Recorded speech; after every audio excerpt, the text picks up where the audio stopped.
అవధులు లేని త్యాగం, అచంచల కృషి, అంతులేని ప్రేమ, అజరామరమైన సాహసం వంటి సద్గుణ రాశితో విరాజిల్లే వివేకానందుని మించిన వారు లేరు. ఆ మహోన్నతుడే నాకు ఆదర్శం అని నేతాజీ స్వామి వివేకానంద గురించి గొప్పగా చెప్పారు. భారతదేశ చరిత్రలోనే ఒక ప్రముఖ వ్యక్తిగా వేదాంత, యోగా, తత్వశాస్త్రాలలో సమాజంపై అత్యంత ప్రభావం కలిగించిన ప్రఖ్యాత ఆధ్యాత్మిక నాయకునిగా, దేశాన్ని ప్రేమించి ప్రాచీన ఔన్నత్యాన్ని పొందాలని అభిలషించే వ్యక్తిగా, పాశ్చాత్య దేశాల్లో అడుగుపెట్టిన మొదటి హిందూ సన్యాసిగా, హిందూ మత ప్రాశస్త్యం గురించి వాగ్దాటితో విదేశీయులను ఉర్రూతలొగించిన వానిగా, రామకృష్ణ మఠ స్థాపకునిగా, ఇలా ఎన్నో గొప్పతనాలు ఆయన నిండైన విగ్రహంలో ఉన్నాయి. స్వామి వివేకానంద ముఖ్యంగా యువతపై దృష్టి సారించారు.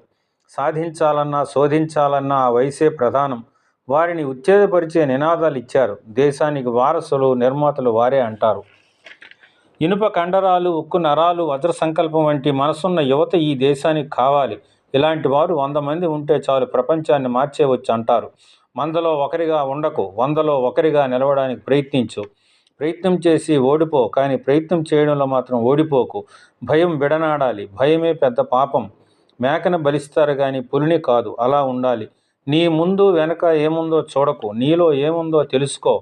లెండి, మేల్కొనండి, గమ్యాన్ని చేరుకునే వరకు విశ్రమించకండి వంటి మాటలు లక్ష్యాన్ని తెలియని ధైర్యాన్ని నింపుతాయి. ఎవరి కోసమో దేనికోసమో ఎదురు చూడకండి, మీరు చేయగలిగింది చేయండి. ఇలాంటి భారతదేశపు ఆణిముత్యాన్ని వారి పుట్టినరోజైన జనవరి 12ని 1984 నుంచి జాతీయ యువజన దినోత్సవంగా పాటిస్తుంది.